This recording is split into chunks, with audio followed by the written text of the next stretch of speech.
Hey, it's Monica, King's Titan Homestead. Thanks for joining me.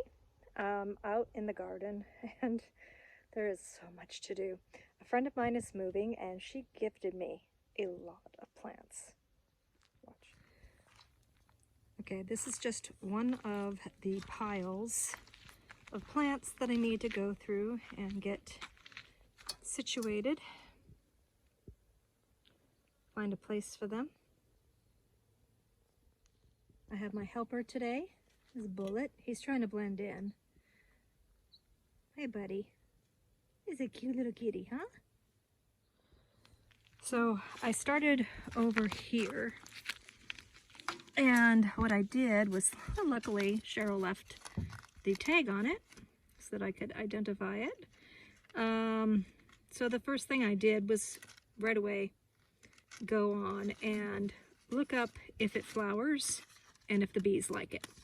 And sure enough, it says that the bees like it. It gets a small inconspicuous white little flower on it, and the bees love it, so it's gonna get planted here. And it does mention full sun, so we'll see what where I can find a spot for it. Okay, I'm still thinking about where I'm gonna put this, but I came back to these. I'm gonna put these up high for now. Look at these. That's a little cutie. Because I have a blind cat, and when he panics, he runs into things. So the cactus go up high. The canna lily was pretty simple. This I think is a red one. I just shoved it in one of my water features where the bees come to water. Looking a little rough. I gave them a little bit of organic fertilizer in there, so hopefully they'll be happy. This one here, the big one, is a yellow one. And then over at this one, we have one of the red ones. This is the same one that she just gave me because I got cuttings from her, or starts from her before. And then this one is the gorgeous, like a yellowish orange one that's about to bloom again. And they just love staying in the water features. And this is where my bees, a lot of the bees come to water. They really enjoy it in here. See them.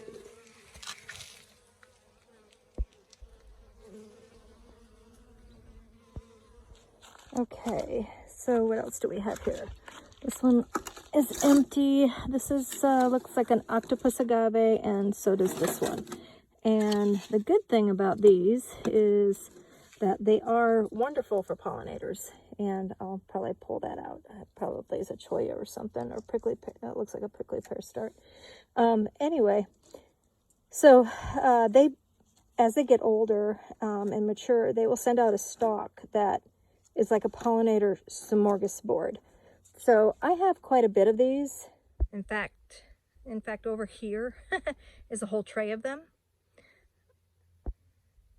But I'm going to see if they won't grow like in multiple areas.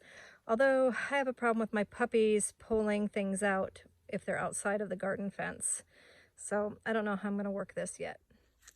Actually, I have some gigantic clay pots, and I think that what I'll do is put them over near one of the guest rooms, and that way they're up in a pot, and if the puppies take them, it doesn't hurt my feelings because I have nothing into them, and I have lots of this type of agave. They can be my training plants. No, puppy, no. They're horrible. They get into absolutely everything. Somebody is saying it's time to eat. Is it time to eat? Hi, kids. What do the babies? Got a pretty mama cat. Yeah, baby. Okay, I think I found a spot for that. They say it will get like up to 3 feet tall. So I had these mallows, globe mallows, pop up here in spring. And so I was thinking about making a small little flower bed, like around in a little circle here, leaving pathways. This is a part of the garden I really haven't worked in very much yet. This ground is hard as a rock. I'm definitely going to need to fortify it. So I have to start by soaking it with water and then digging and then soaking it again and digging and then soaking it again and digging until I make a spot big enough, and then add, like, I'll add probably some mushroom compost and steer manure and then top it with a bunch of the mulch. Okay, so I got a couple orange trees from Cheryl, and what I'm going to be doing here, I kind of trimmed up the base a little bit. I put a very thick layer of mulch down in here. Beautiful. It's very, very nice. And so I've watched, there's a guy that used to live in Phoenix that had a wonderful YouTube about a bunch of tropical plants that he grew, but the secret was mulching, and like a foot deep mulch. So with the new chipper, that's what my plans are doing. I'm going to continue mulching, make sure it's nice and deep. We got this one over here. I'm going to do that to everybody, but then I'm also with these 50-gallon bucket water barrels, excuse me, I'm going to be adding spigots to them. And having them up a little higher, probably on cinder block. And with the spigots, I'm going to put a timer.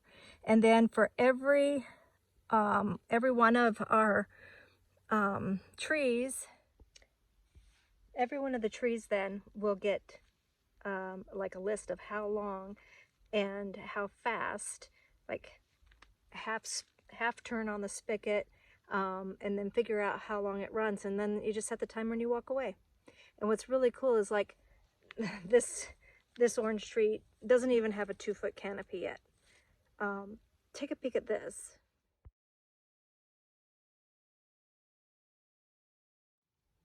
So that graph was from the University of Arizona.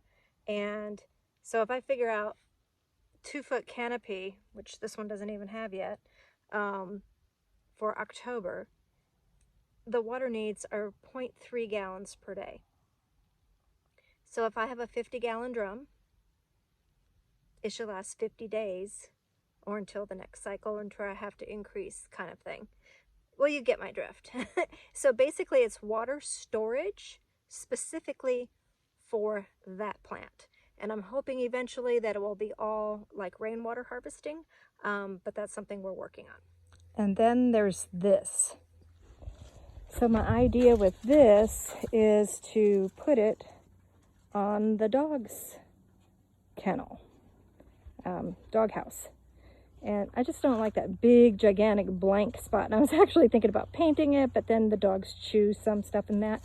I'm like, why waste the time? But if I can fix this up on the very top part, and I'm thinking of seeing if I can find some sort of planters to just perfectly fit somehow in this. I've got lots of them to choose from. That way I'm going to put in it hearts and flowers. So they've already closed up for the night, but if you can see, they have lots of really pretty flowers on it, and the bees gather pollen from them. And this was one of Cheryl's that she gave me. And I can just see that this trailing, kind of like it's creeping there. I can see it trailing down the front and off the back, so that during summertime, it will actually keep the doghouse cooler, because it's a very drought tolerant plant and bee beneficial. As you can see, I have lots of things to put away.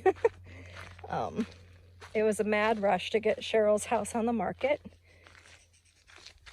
Hi, buddy. What you doing, Onyx? He lives inside and outside. He's my partially blind cat. I figure I'd show this real quick. I did share it on Facebook. But this here, I think I paid $10 for the wrought iron chandelier that had these, it's like a candle holder.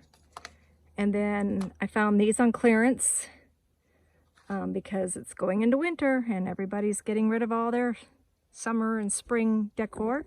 And then a friend of mine gifted me this. So it's like hanging right in the middle. And so, yeah, it turned out really lovely.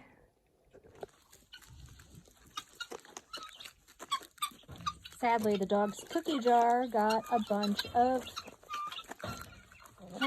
like bugs in it. So I brought them down here for the chickens. They are loving them. What are you doing, Goofy? Huh? Are you being goofy? Is that fun, huh? Okay. Are you gonna get me? You're gonna get me? All right, you crazy boy. There's somebody hiding. What are you doing out here, huh? What are you doing, buddy? Hi, sweetie. Hey, honey girl. Well, it's time to feed. Oh, you got stuff on your face, baby girl. It's time to feed, so I'm gonna say goodbye to everybody for now. Say later. Later.